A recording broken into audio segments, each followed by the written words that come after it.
It's awful right here. It's no place that anybody wants to be. I mean, look at these people. They're walking dead, literally. There's no hope left right here. This woman didn't want to show her face, but she's opening up about the homeless camps. She says there's no hope as she's living it. A lot of these people, I mean, like, they just gave up. And I don't want to give up. I don't want to give up. I don't want to succumb to this place. I don't want to be stuck here. I don't want to stay here years like people have. This is my neighborhood. I'm doing my own neighborhood in my city of Phoenix. Joel Copland takes us inside his art gallery. The theater of the streets. He lives in the heart of the encampments and says his paintings are the search for the truth. He calls it theater in the streets. Oh, it's a constant theater. And there's everything from ecstasy to agony. I've been working on this now for close to 2 years. And it's quite upsetting in the middle of the night. He even paints those living on the streets. You know, I'm really not as interested in how they got here as how they're going to get out of here. And outside the studio, this isn't just a street of encampments. We drove it. It's blocks. The Madison Pioneers Coalition sending this letter to city leaders demanding action. Take a look at all this trash out here. There is nothing inside the garbage, and it goes beyond just the trash. Things that we can't even show you on camera, like human waste throughout this area. And I can tell you personally that the smell out here is overwhelming, and it gets worse as the day goes on. Drive into Freddie Brown's longtime business. And usually traffic's okay when you get here, but when you turn that corner and you see the tents and the encampments, even my employees state that they don't like coming to work because of the way everything looks. Brown says they sell caskets, and they're just one place now finding rats. Bigger than our usual, yes. And it's scary because we know the diseases that those animals carry. The county confirms they've set out traps. We couldn't ever find a trap ourselves on the street, but we're told they're there, and the county says they have caught nothing. Is anyone stepping in? Is anything being done? No. We do not feel like we're being helped by either the state or by the city. In Phoenix, Nicole Gregg, ABC 15, Arizona. It's been months since 3 Vietnam veterans took on the mighty task of bringing this historic bird back to life. It was a triage of love for a chopper that meant so much to so many. Hey, we've been through worse than this. The final touches are being made on a chopper that touched these men's lives so personally. She was kind of in bad shape when we started. It took a lot of work and a lot of time. The group of Vietnam vets discovered the dilapidated Huey inside the gates of Camp Navajo last year, making it their mission to bring it back to life after taking care of theirs so many years ago. This machine is actually one of our family. It was in our company. There's not too many that made it back. Once an unnoticed landmark, now a future memorial. We replaced door glass on this door and that door. We yanked out the pilot seats, put all refurbished padding on the seats. Everything from the soundproof padding, new canvas seats, to the outside paint job, it's all been redone. The progress has been slow and steady. Weather's been our biggest culprit here. There was a couple months we couldn't do anything. But despite the obstacles, it's one heck of a project. They never waved the white flag. It's not perfect, but that's okay. It's not perfect the way I like to see it, but like I said before, it's an old helicopter, so you gotta, I'm an old guy, neither one of us are perfect anymore, so we gotta accept us like we are. Like the Phoenix now gracing the old bird's nose, this Huey has risen once again. It just brings us back. It's just an honor to be able to do it. It was fun and also exciting.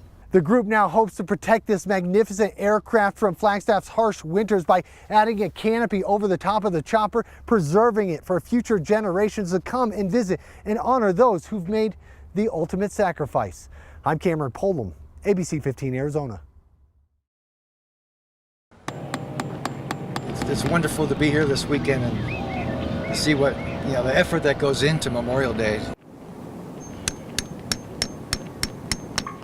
Both sets of my grandparents are out here. My grandpas have served, and I'm just trying to do my part, putting it up. You can't leave a flag laying on the ground. Memorial Day is about these people out here at these crews that give their life for this country. Too many soldiers gave their all for this country. Doesn't seem appreciated. This place is so pretty and so peaceful. You need to research your elders. You need to research their history, and you'll find out what this day actually means. Oh. It gives us the chance, the ultimate tribute, to honor our fallen, honor our dead, and honor those that have never made it home. It's about the ones that give the ultimate sacrifice. Great man. He's served in World War II as an advanced scout radio man. Beautiful.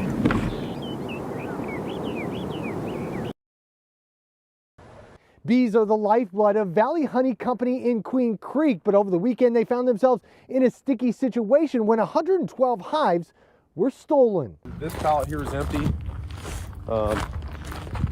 You know, there's pallets here that should be here, they're not. George Brenner IV and his father owned Valley Honey Company in Queen Creek, spending half the year making honey, the other transporting bees to California to pollinate almond fields. It is well over half of your income for the year. Farmers pay big bucks for their bees, but over the weekend, thieves loaded up and stole 112 hives valued at more than $50,000. The thought of losing 50% of their income stung, to say the least. Initially, I was so angry because where we were back in there, we thought we were safe. How am I going to pay my bills? What am I going to do? He says they keep the bees on leased land, far from public access. They soon posted what happened on Facebook, and the tips rolled in from the bee community. There must have been thousands of eyes looking. One finally paid off. The stolen hives tracked down to a property near Wickenburg. A stakeout commenced until law enforcement could arrive. They were taking these brands and they were chiseling them off. Each box is branded much like cattle, identifying who the boxes belong to. They say the thieves planned to take the hives to California to cash in on the almond crops before selling them entirely. Brenner says they retrieved the property and the crooks were given a citation but not arrested. Maricopa County Sheriff's Officer said, we can't hold them. As if the crime itself wasn't already brazen enough, the crook showed up at Brenner's property today begging for them not to press charges, only making the lack of arrest more upsetting. They give them a ticket and they have to show up somewhere later down the line. There's something really wrong with the system. The owner tells me they plan on getting an order of protection to hopefully keep the thieves off of their property for good. I'm Cameron Polam, ABC 15 Arizona. Photos showing what truly happens in downtown Phoenix. Neighbors sending emails to council members. Images we have to blur that show a naked woman running down the street, a man with a needle in his arm, and videos showing people relieving themselves on the streets. Good morning. Thank you for joining us here this morning. Meanwhile, just down the road, the mayor holding a press conference to address homelessness. But to get inside City Hall, we walk past this man sleeping right outside the doors to top city leaders. Governor Ducey has agreed to convene all Maricopa County mayors to address homelessness with a regional approach. The first time a regional collaboration like this has happened in the past decade. The mayor says she's calling for adding $3 million in her proposed budget for resources. Her plan is also calling for the city manager to come up with a plan by June 1st, and she will ask City Council to vote tomorrow to start that plan. She's also calling on the governor to step up like she is. We would like to see the state of Arizona help us make sure that there are emergency beds throughout Maricopa County. It's horrible. It's very stressful. It's especially dangerous at night. In downtown, people like Nelson Marino. He says he has a job, stays in the shelter because he can't find an affordable place to live. I'm only 25 and I didn't know I would be here. We were out here last week showing you the trash, concerns about human waste, and rats out here. You can see the city has come and put in garbage bins. The mayor also saying they're going to step up cleanups. We're talking 5 days a week to come. And they're also unveiling that they're looking into bathroom facilities. But when I asked how long will that take, they did not have an answer. Neighbors and businesses have been calling for a temporary emergency overflow shelter now, something the mayor never addresses. Why are you sleeping on the street? They don't have enough beds. In Phoenix, Nicole Grigg, ABC 15, Arizona. This is a man who gave a lifetime of service to this country, and it's for veterans like him and our other two today that allow us to do what we're doing today, standing here as free people, because they protected that freedom that was given. We have a gentleman here who is already enlisted in the Army. He's still in high school. He's just waiting for his time to end in high school, and then he's off to basic training. Good luck. I met George about 14 years ago when I started with Scottsdale Police Department. I knew he was a ball gunner on a B-17, and he did over 20-some missions. He doesn't really talk a whole lot about it. The few times that he started to, he kind of gets choked up, so I don't push it. I've been bringing this up to George now for a 3 weeks and told him what we had planned, and he was excited. Does it feel all right?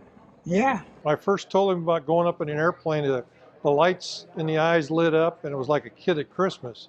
So I knew he was going to enjoy it. When we drove down the road, and he saw the B-25 out there parked on the ramp, he says, "Oh, they got a 25." I says, "Yeah." I says, "And inside they got a B-17 also." And he just smiled. You could see the enjoyment on his face. Today was one of the most unbelievable flights we've done. We've taken a lot of World War II vets up. She said, "I'm glad you're doing this for my grandpa in his golden years so he can enjoy them a little longer." And that's the same thing I got to say about it. Everybody's so damn nice. I don't think I deserve it. We're not going to be mean. You enjoy it? Yes. When he first met me, this is how I looked. At 99 years old, Major Fanny Griffin McClendon looks through old photos, sharing stories about time spent with her husband. He proposed in that last letter. They met in the military, where McClendon served as one of nearly 800 women in the Army's first and only all-African-American, all-female battalion. They were deployed to Europe to process mail sent to the troops. They expected us to take about 2 months to do it, and we did it in 6 weeks. Their experience shown in the documentary The 688. While met with sexism and racism, we were not allowed to go to the store. The women still served with honor. McClendon's point of view, all of the friends that I was very close with are all gone, was documented today and will soon be in the Library of Congress, so their history will never be forgotten. It's nice to know that people recognize that we had a group of women who felt that this is what they should do for the war effort. In Tempe, Jamie Warren, ABC 15 Arizona.